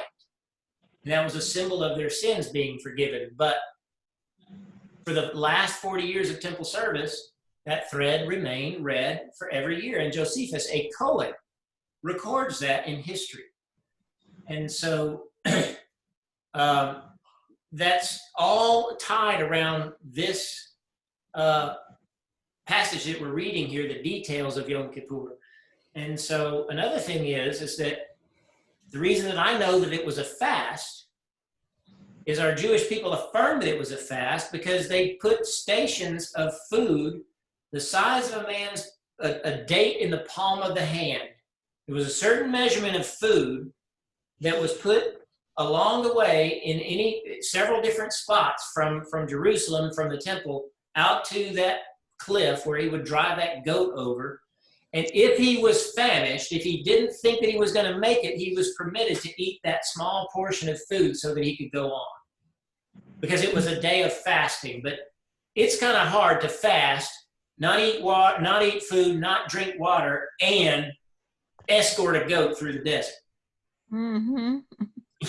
That's a little tough, So he was permitted to eat a little bit of food to sustain him to get that job done. That's the mercy of Elohim. It's a legal infraction of the Torah on that day so that he could get that job done for Israel.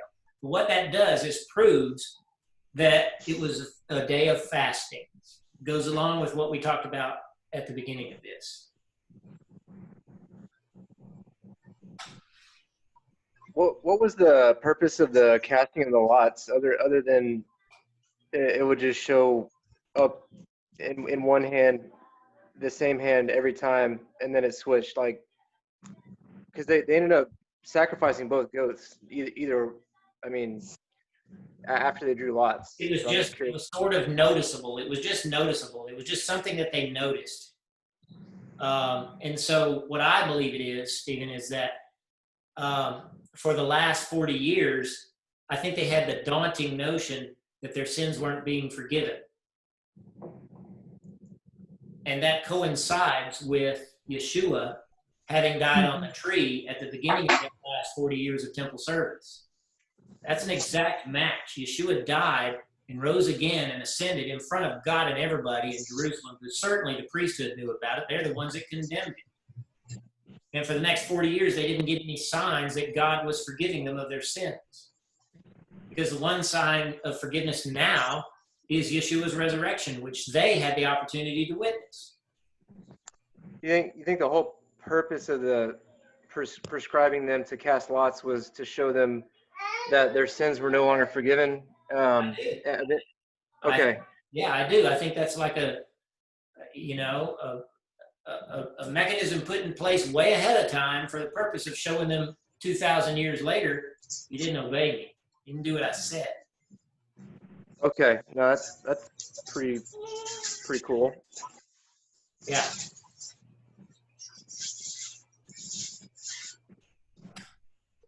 Amazing.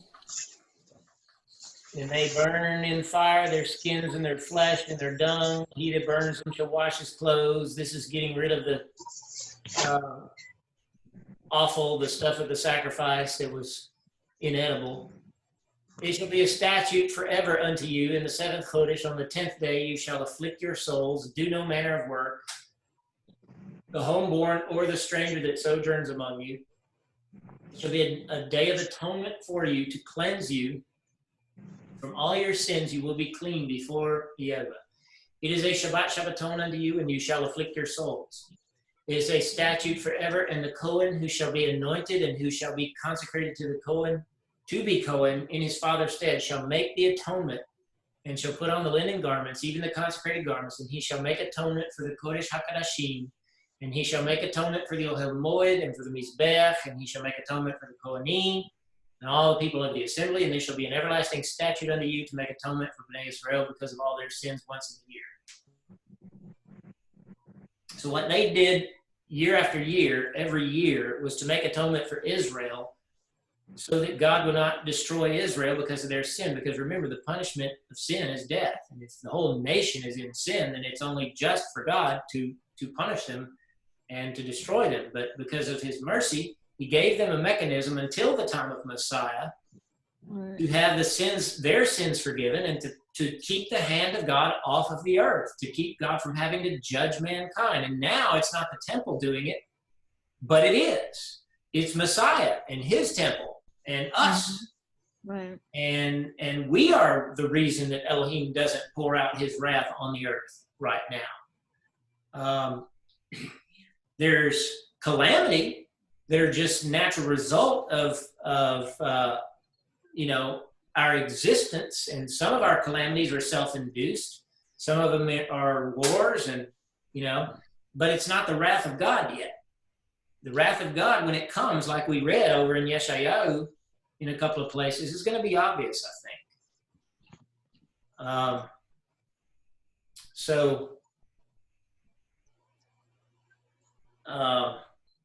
Just thinking the day that I'm thankful for Yeshua, because make mistakes.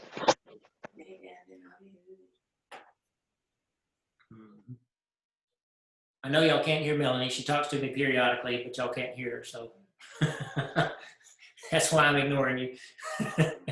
Hi, Melanie. If she speak up, y'all can hear her. I know, right? Speak up.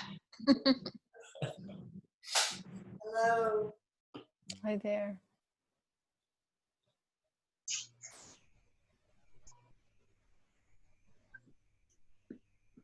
Okay, we got a few more minutes. Let me see what I want to do here.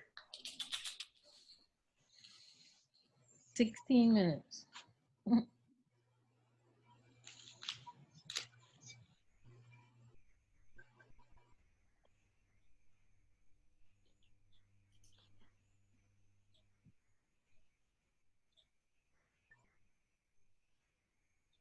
All right, let's go to Yeshayahu 63. We'll go to 61 first. What is upon me?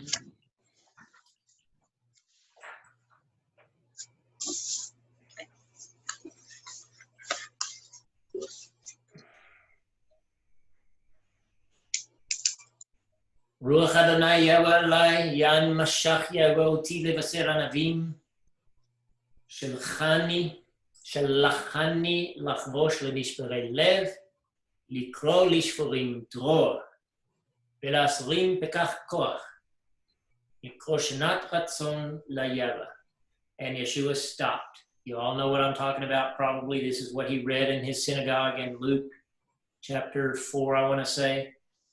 The Spirit, the Ruach of Adonai Yahweh is upon me, because Yahweh has anointed me to bring good tidings, levaser anavim, unto the humble. He has set me to bind up the brokenhearted, to proclaim liberty to the captives, and the opening of eyes that are bound, to proclaim the year of the good pleasure of Yahweh. And that's where he stopped, is right there. And the day of the vengeance of our Elohim. Okay? Mm-hmm.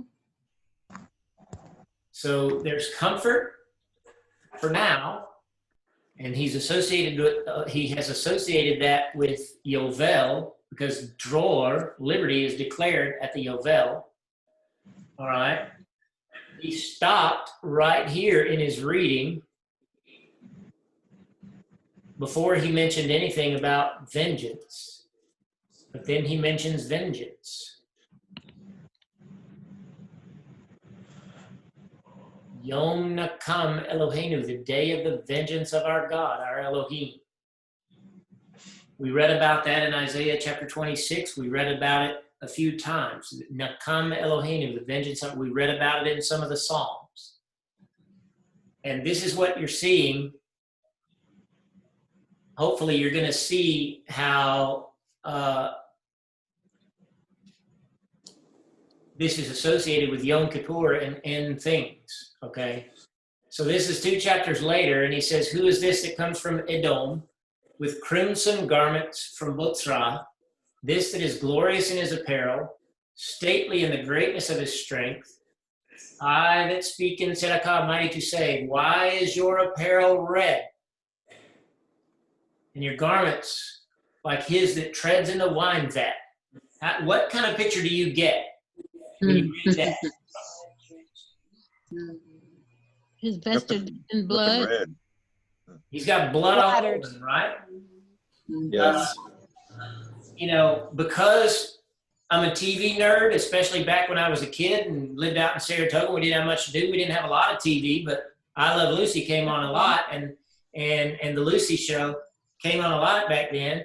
And I don't know if y'all remember the episode, but she and what's her friend's name? Ethel. Ethel, yeah. She and Ethel, I believe it was, go to a vineyard somewhere, and they Yeah. out the wine. They're in the wine vat, stamping out the grapes, making wine, right? And they got it all over them. She fell down. It was goofy, but it gives you an image, right? That's what they're, because when we went to Nazareth, we saw a wine vat, but this one wasn't as modern as the one Lucy was stepping in. It was kind of carved out of the rock on the side of the hill there. And that's what they would do is stomp the grapes. They just get in there and stomp, stomp, stomp, and they would end up drenched in the blood of the grapes. And that's the imagery that this is invoking, the day of vengeance. Okay? Your garments like he that treads in the wine vat. I have trodden the winepress alone, and of the peoples there was no man with me. I trod them in my anger and trampled them in my fury. Their lifeblood is dashed against my garments, and I have stained all my raiment for the day of vengeance.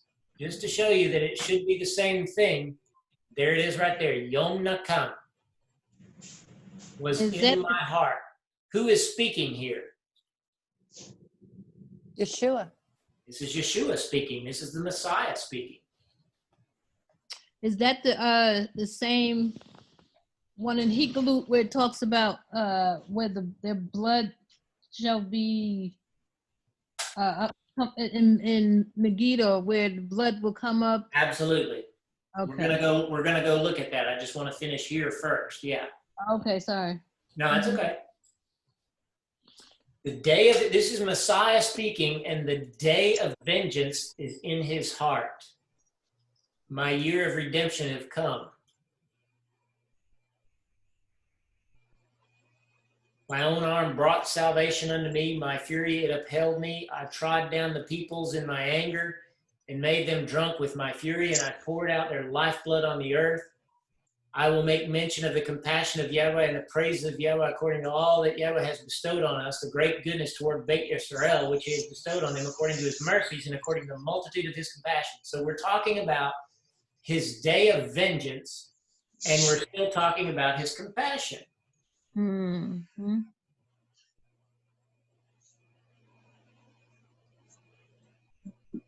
For he who said, surely they are my people, children that will not deal falsely, so he was their Moshiach, that Savior.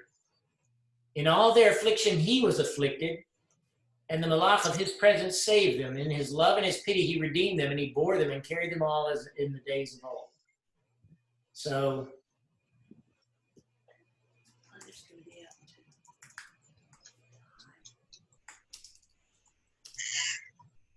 That phrase in verse 4, my year of redemption, that's reminiscent of the Yovel, huh?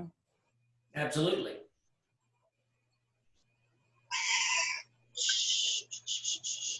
Luke chapter 19, and after these things I heard a great voice of a great multitude in heaven saying, Hallelujah, Yeshua, and power and glory and honor to our Elohim, for his judgments are true and righteous. He has condemned the great harlot, who has corrupted the earth with her harlotry, and has avenged the blood of his servants at her hand.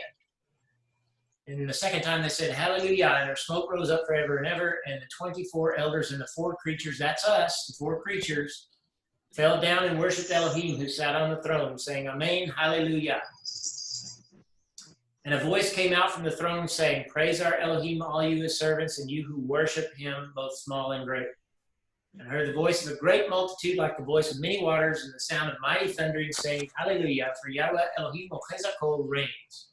Let us be glad and rejoice and give glory to him, for the time of the marriage feast of Hasseh has come, and his bride has made herself ready, and it is given to her that she should be arrayed in fine, pure linen, clean and white. And that linen is the tzedakah, the righteous deeds of the kedoshim, the holy ones. He said to me, Write, blessed are those who are invited to the wedding feast of Hasseh. And this is both the bride and the bride, the first bride and the second bride, if you will. Okay. Okay. See? Yeah, that's good. Okay. And I saw heaven open, and behold, I saw a white horse, and he who sat upon him was called Ne'eman Amiti, faithful and true. And in Tzedakah he judges and makes war. He was clothed with a vesture dipped in blood. Does that sound familiar now? Yep. Mm-hmm. And he called his name Devar Elohim, the word of God. And the armies which were in heaven followed him on white horses, clothed in fine linen, pure and white. Didn't we just read about those guys? That's the 4 creatures. Didn't we just read that? Yes. The bride should be arrayed in fine linen, pure and white. That's right. Out of his mouth came a sharp 2-edged sword, that with it he should smite the nations. That's what we just read about in Yeshayahu chapter 63. He'll rule them with a rod of iron. He will tread the wine press of the fierceness and wrath of Elohim Ochez Hakol. This is Yeshua doing what? So the Yeshayahu 63 prophecy is being fulfilled here. Right. Melech HaMelechim, Adon HaAdonim, King of kings and master of masters. And I saw a malach standing in the sun, and he cried with a loud voice, Come and gather yourselves for the great supper of Elohim. That's not the wedding supper. That's the feast on dead bodies. This is buzzards. Yeah. Eating the people that died when Yeshua came back because of all the blood that's all over his body. He said basically the same thing over in Isaiah 63.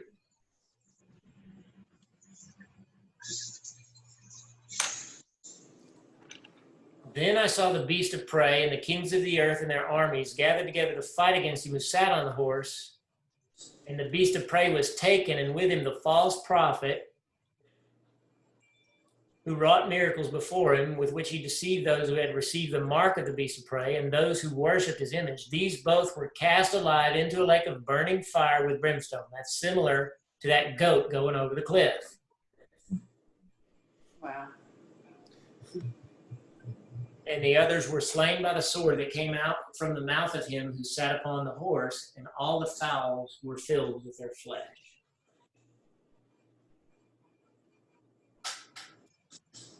And then Hasatan himself is seized with the deceiver, and he who deceived the whole world, bound him 1,000 years, cast him into the bottomless pit.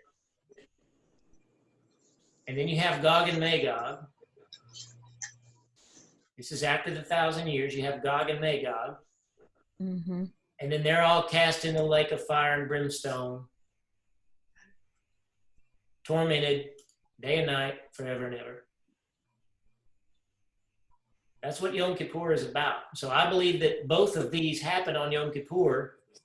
This one after the 7 years, this one after the 1,000 years. Everybody got that? Mm-hmm.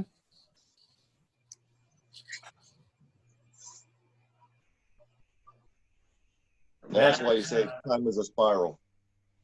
Time is a spiral. Yeah, let's talk about that.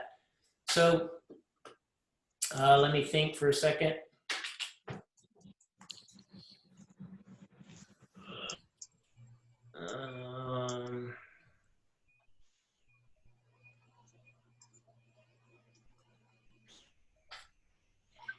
Let me see if I can find it right quick.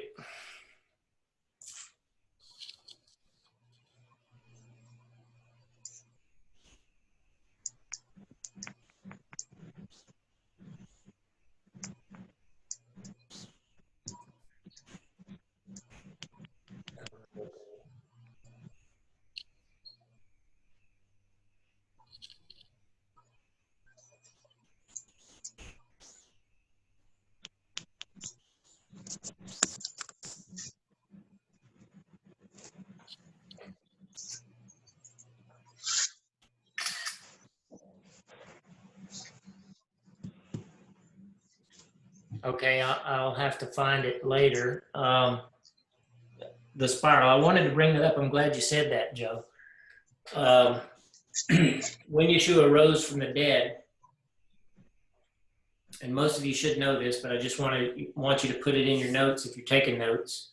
When Yeshua rose from the dead, in the morning on the first day of the Omer, he was in. It's like he kind of hung out in the garden, or where near the tomb, right? He came out of the tomb and he just kind of sat around and waited for the two ladies to show up. And Miriam, apparently the two Miriams got separated, and it looks like the one kind of hung around and then saw him, and then she wants to touch him, right? And what does he say?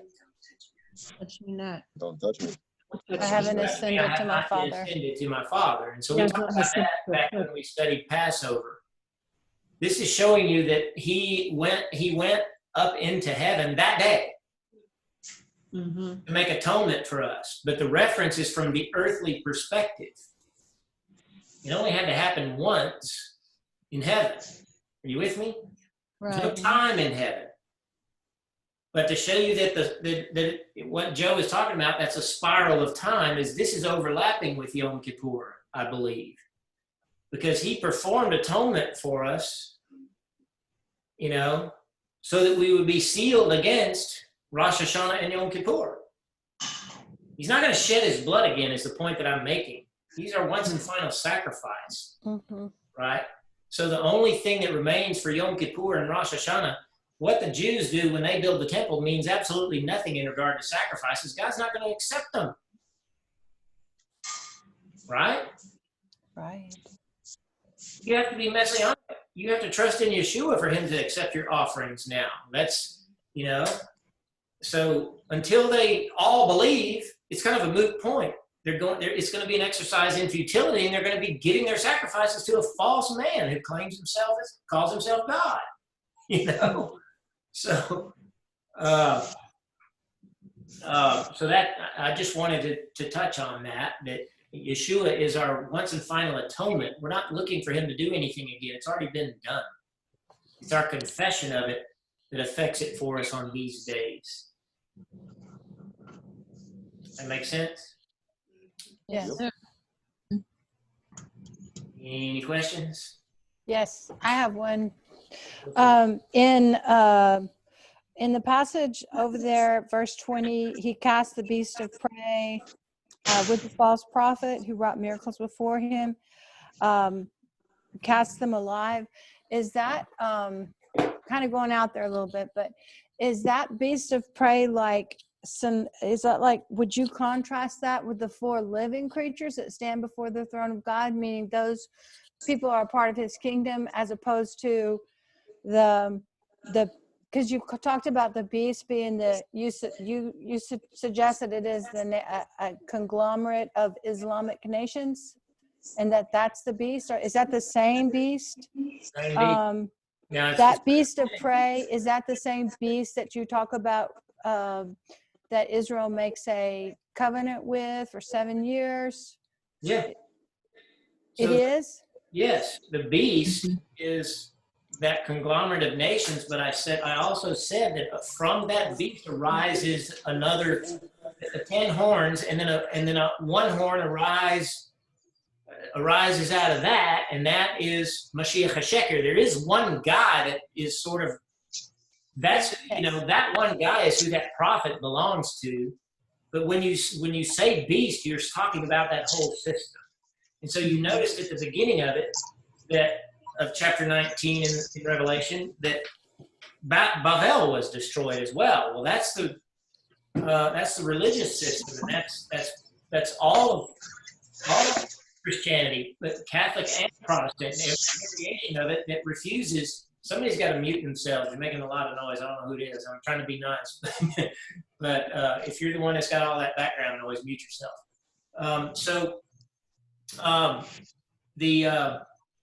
Let me think of where I was.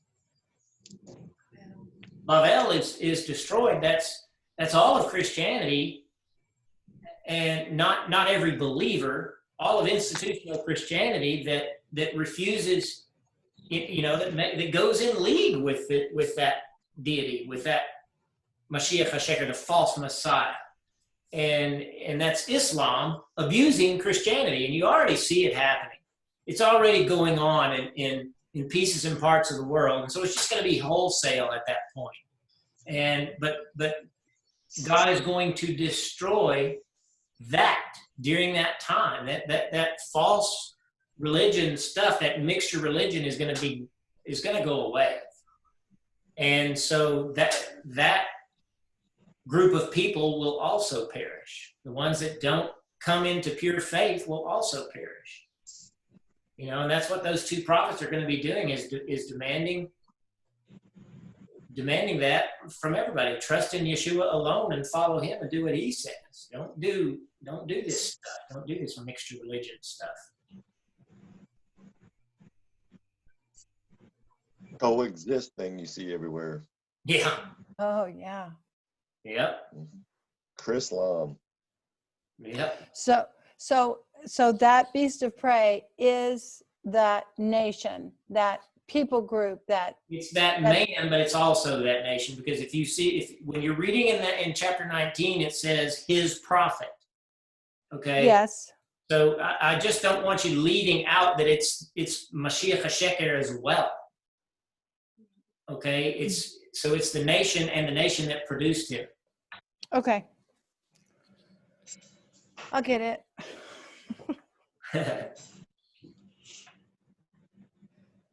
Anything else? Thank you, Daniel. Yeah, thank you. Very good. Appreciate it. Hey guys, if I can invite everybody, Mr. Daniel W. Crouch and I, Daniel H. Crouch, have been doing this study 7:45 on Monday night, and basically it's kind of like I'm asking all the questions from the point of view, the perspective of people in the traditional Christian community who just have questions. What about this? What about that? What about this? And Daniel does a great job, as you can all expect, of just answering the questions and kind of laying aside the myths. So if you are interested in hearing it, it's fascinating. I listened to him a couple times over the course of the week. Monday night at 7:45, and my Instagram is Superseed Your Soul, SUPERSEED Your Soul. So if you want to log in and hear it, it's really a lot of fun. Thank you. Yeah, I listened to it. It was really Thank good. you, Daniel.